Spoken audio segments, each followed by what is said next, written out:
Okay, good morning once again. At may isang stakeholder tayo itata. This is the Philippine Information Agency.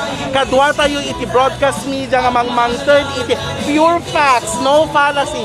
Good morning, madam. Kumusta kayo? Good morning po. You are very young and you are very cool. Thank you so much for At napakaganda niya. Ano ito message mo adin ko kidati Duterte Legacy Barangay Nian Caravan being a partaker?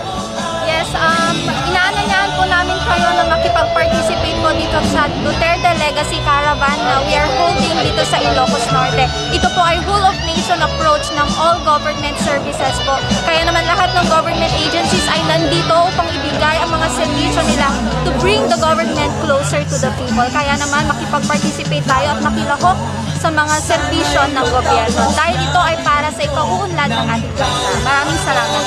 Well said, candidate number 8 representing the Philippine Information Agency. Thank you so much. Have a great day, girls. Thank you.